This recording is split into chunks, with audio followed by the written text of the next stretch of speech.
आज मैं एक और किताब के कुछ अंश आपके लिए लेकर आया हूं और इसका नाम है किताब का growth of Muslim population in medieval India. अब ये किताब क्या कहती है? Most descriptions of Bengal given by European writers point to a mixed population. ये यूरोपियन राइटर्स का, यूरोप के लेखकों का हवाला दे रहे हैं। फिर ये कहते हैं कि it is evident from the numerical superiority in eastern Bengal of the Muslims that at some period an immense wave of proselytization must have swept over the country, and it is most probable that that period was the period of Jalaluddin Muhammad, converted son of the Hindu Raja Ganesh, during whose reign of 17 years hosts of Hindus are said to have been forcibly converted to Islam. इसमें यह भी लिखा है कि वक्त कश्मीर में ऐसा आ गया था जब कश्मीर में बहुत कम हिंदू परिवार, सिर्फ 11 ब्राह्मण परिवार बचे थे कश्मीर में। इसमें यह भी लिखा है कि Muslim sufi sheikhs also converted people in large numbers by methods both of war and of peace. अलग अलग तरीके से जो यहां रहने वाले हिंदू थे उनका धर्म परिवर्तन किया गया। जो आसानी से मान गए उन्हें शांतिपूर्वक तरीकों से उनका धर्म परिवर्तन करवाया गया। जो नहीं माने उन्हें धमकाकर या युद्ध के जरिए किया गया। और मिक्स्ड मैरिजेस जो होती थी, बहुत सारे लोगों को शादियों के जरिए भी कन्वर्ट किया गया, क्योंकि मुसलमान जब थे उन्होंने यहां हिंदू लड़कियों से, औरतों से या हिंदू परिवारों में शादियां कर ली और उसके बाद इस तरह से यह संख्या बढ़ती चली गई। ये एक बहुत बड़ा मुद्दा है हमारे देश में, और हम यहां सांप्रदायिक होने की बिल्कुल कोशिश नहीं कर रहे हैं, और ना ही ये सांप्रदायिक मुद्दा है, ये इतिहास का मुद्दा है। ये मुद्दा इस बात का है कि हमारे देश में आज जो लोग रहते हैं तो सभी यहीं के नागरिक, लेकिन बड़ी बात यह है, आप सोचिए कि अभी मेवात में हिंदू मुस्लिम दंगे हुए, अभी देश उन्हें भूला नहीं, अभी कुछ दिन पहले की ही बात है। अब आप सोचिए, जो मेवात में मुसलमान रहते हैं उनके पूर्वज भी हिंदू हैं, इसी भूमि से आते हैं, और यहां रहने वाले जो हिंदू हैं वो भी इसी देश से आते हैं। और फिर भी आप देखिए कि कितना कट्टर एक रवैया है दोनों तरफ से, कि आज यही दोनों समुदाय जिनके पूर्वज इसी भूमि से आते हैं, इन्हें असल में तो भाईचारे के साथ रहना चाहिए। उस हिसाब से अगर देखें तो ये दोनों समुदाय के जो लोग हैं ये भाई हुए, लेकिन फिर भी हमारे देश में कट्टरपंथी जो लोग हैं वो इतने ज्यादा उनकी संख्या होती जा रही है। ये बड़ा दुर्भाग्य है कि फिर भी हमारे देश में इतने हिंदू मुसलमान दंगे आज भी हो रहे हैं। और एक बहुत बड़ा तबका ऐसा है जो मैंने आपको बताया इतिहास की किताबों में पढ़कर, जो इस बात को भी मानने के लिए तैयार ही नहीं है। अब हम आपको भारत की अदालतों में महिलाओं को लेकर एक नई शब्दावली के बारे में बताना चाहते हैं।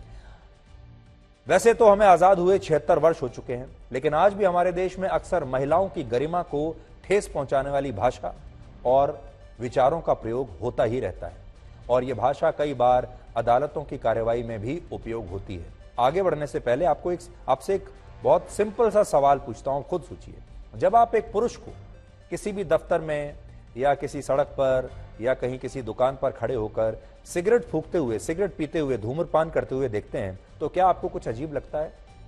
बिल्कुल अजीब नहीं लगता, आपको यह बात बड़ी सामान्य लगती है।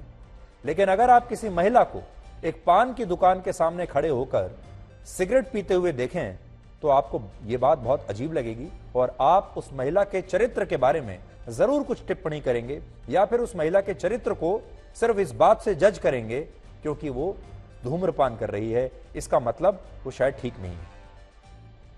अब सुप्रीम कोर्ट ने ऐसे रूढ़िवादी शब्दों और विचारों को बदलकर एक नई हैंडबुक तैयार की है, ताकि महिलाओं के लिए खास तौर पर अदालतों में अपमानजनक शब्दों का प्रयोग होना हमेशा के लिए बंद हो जाए। इस हैंडबुक या बुकलेट को सुप्रीम कोर्ट के मुख्य न्यायाधीश जस्टिस DY चंद्रचूड़ द्वारा जारी किया गया है, और इसका मकसद है देश की अदालतों में सुनवाई के दौरान ऐसे शब्दों के इस्तेमाल पर रोक लगाना जो महिलाओं के खिलाफ रूढ़िवादी धारणा को मजबूत करते हैं, जो महिलाओं की गरिमा को ठेस पहुंचाते हैं या फिर महिलाओं का अपमान करते हैं। अंग्रेजी में ऐसे शब्दों को जेंडर स्टीरियोटाइप कहा जाता है, जिसका मतलब होता है कि लैंगिक आधार पर पुरुषों और महिलाओं में भेदभाव करना और महिलाओं के खिलाफ रूढ़िवादी धारणाएं अपने मन में और फिर अपनी जुबान पर रखना। उदाहरण के लिए ये कहना कि महिलाओं का काम तो घर की रसोई में खाना पकाना है, घर का काम करना है और पुरुषों का काम बाहर जाकर नौकरी करना है, ये एक जेंडर स्टीरियोटाइपिंग है जिसमें महिलाओं के प्रति समाज रूढ़िवादी सोच रखता है और महिलाओं को पुरुषों के बराबर नहीं समझा जाता। आज भी हमारे देश में ज्यादातर परिवारों में यही सोच है। अभी देश की अदालतों की कार्रवाई में जज और वकीलों द्वारा ऐसे बहुत सारे शब्द इस्तेमाल होते हैं जो इसी भेदभाव और रूढ़िवादी सोच का समर्थन करते हैं। इसलिए सुप्रीम कोर्ट की तरफ से यह नई बुकलेट जारी की गई है ताकि इन शब्दों के इस्तेमाल पर रोक लग सके और इसमें कुल मिलाकर 43 शब्द ऐसे हैं जिन्हें गलत बताया गया है और यह लिखा है कि इन शब्दों का दूसरा विकल्प क्या हो सकता है। आगे बढ़ने से पहले आपसे एक बात यह है कि ये जो शब्दावली है ये तो अदालत ने बनाई है, सुप्रीम कोर्ट ने बनाई है कि अदालतों में इस भाषा का प्रयोग ना हो, लेकिन हम ये चाहते हैं कि अदालतों के बाहर भी एक बहुत बड़ी दुनिया है। आपके घरों में, आपके परिवार में एक दुनिया है, समाज में एक बहुत बड़ी दुनिया है। जो अदालतों ने यह फैसला किया है आप भी अपने जीवन में इस फैसले को अपनाइए और महिलाओं को सम्मान दीजिए। ऐसे तमाम शब्दों को, अपशब्दों को, अपमान करने के तरीकों को अपनी जिंदगी से, अपनी जुबान से, अपने दिल से निकाल दीजिए जो कि महिलाओं की